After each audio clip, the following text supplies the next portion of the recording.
Yan yung skin, yan yung finish. And then, lagyan ko lang to. Pakita ko sa'yo. Hindi ko na alam paano mag-makeup eh. Hindi ko na, nahiya na ako eh. Nahiya na rin sa Clay. Nahiya sa ano pa. Paano pa ang makeup? No makeup look. Eto na po. As in, it really is good product. And aside from that, yung consistency sa paglagay ng product. Actually, consistency rin talaga. Okay, ito This is the other sunblock.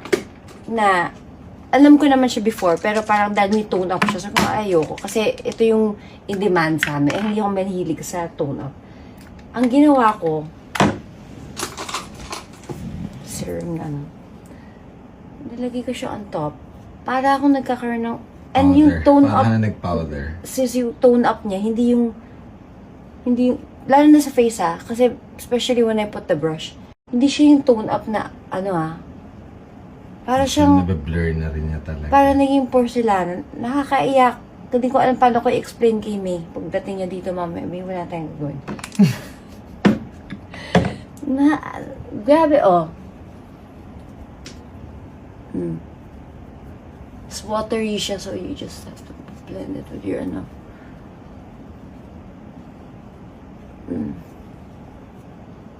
You see what I mean?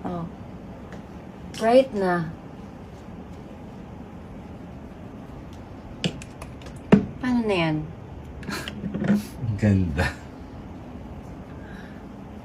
Tapos pareho siyang out of stock. So sabi guys, I don't know na how can I not promote because I'm using it.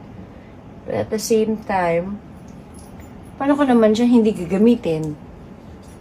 Yung maganda talaga. Ay maganda talaga.